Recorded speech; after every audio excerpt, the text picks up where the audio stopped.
Hello, today we have 8890 Quattro Audi in the shop, which needs a CV boot, an outer one in the front, and we'll be replacing that in just a couple minutes. So the first thing that we have to do on this is actually remove this caliper off because there are two bolts here that actually undo the spindle housing from the shock tower, and at any rate it's just a couple bolts, and then it allows the other bolt in the bottom to actually come out, which it can't do with the caliper in the way.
One thing that I do is I usually just use an old nut and a lug bolt just to hold the rotor in place so it doesn't slop around. It also makes it easier to hold this when you undo this nut right here.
And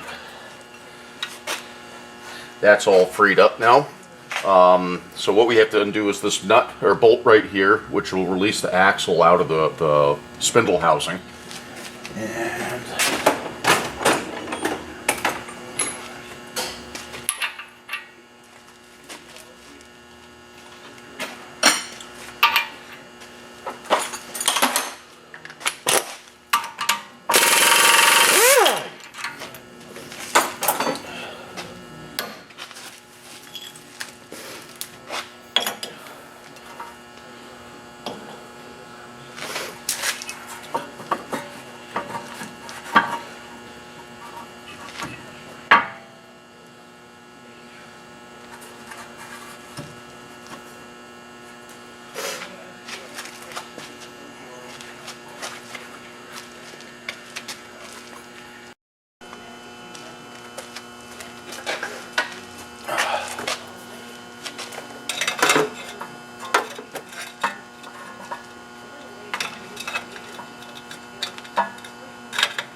And to get the CV joint off, the first thing you have to do is cut or tear off these metal bands, which actually hold it like a clamp in place.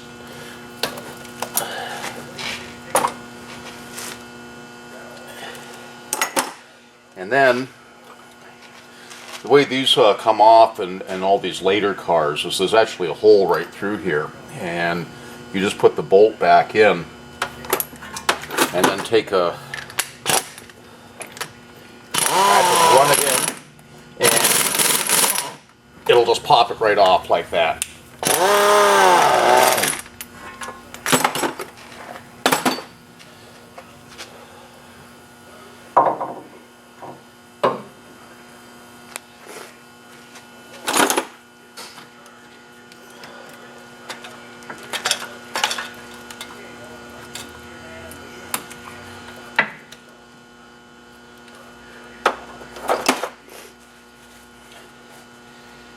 And there are two pieces that you don't want to lose. They usually supply these two parts with the new CV boot kit. At any rate, I'll give more details on that when we go to put it back together.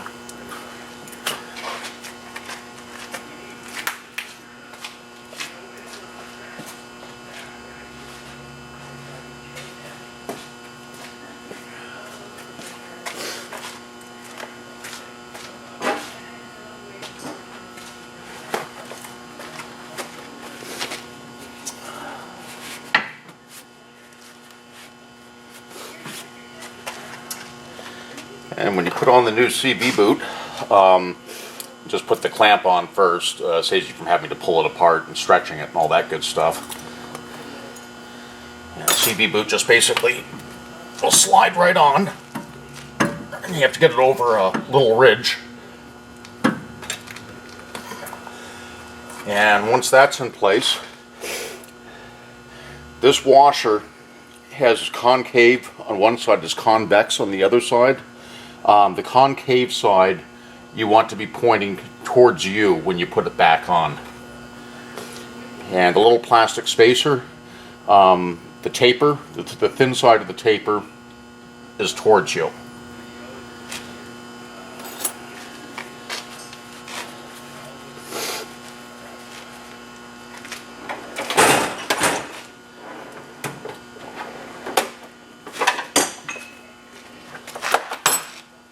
And then take the CV joint, line up the splines, make sure they're lined up. If they're not lined up, you can damage them and cause yourself headaches. And you just pound it on gently until it's all the way home.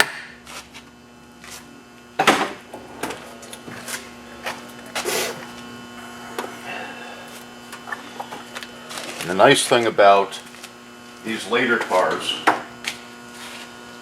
is you can actually grease the CV joint by just actually putting the grease into this hole, and it'll actually blow it around all the bearings and the cage and everything else.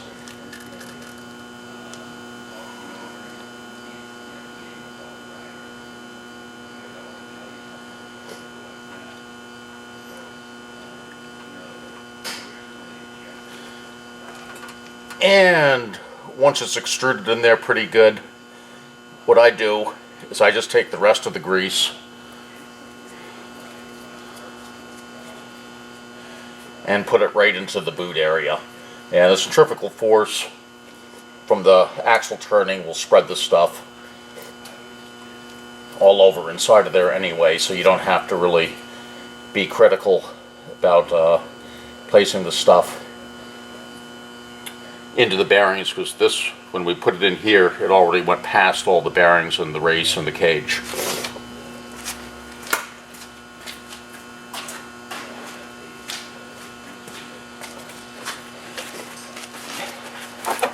And then just pull the boot back up over the joint.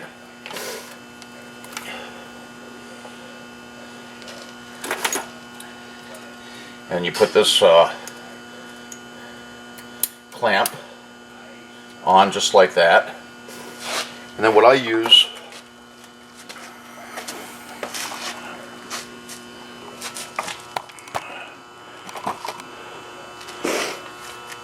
is a pair of these, and you just squeeze the lug on it, which collapses the clamp onto the boot and holds it on tightly. And you do that to both the outer one and the inner one.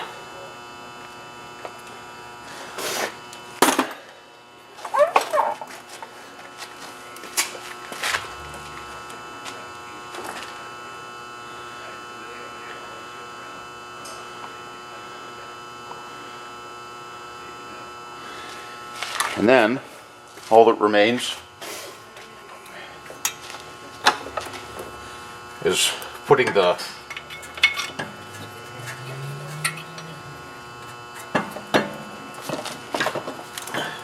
axle back into the hub right there.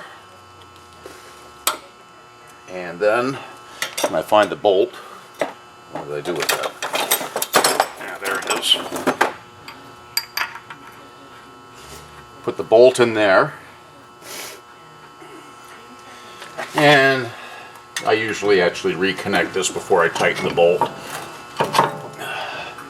And with these bolts, before we actually had to take the caliper off to get the bottom bolt out, I always put them back in the opposite way, and just makes life a little bit easier when you go to do another CV joint at some point, or a boot on a CV joint, or if you're doing a strut or anything, this will just come out a lot easier.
And then, when you're done putting the caliper back on, one thing that's very important to remember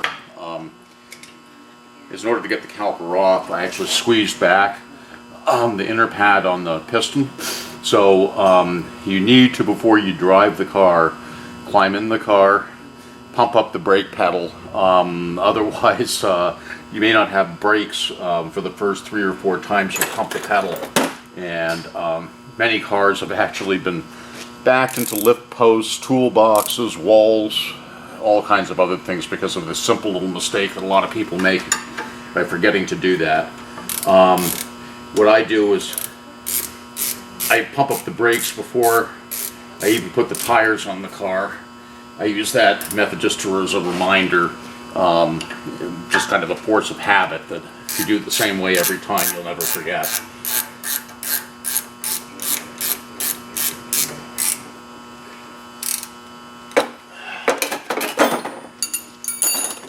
And there, one CV joint done.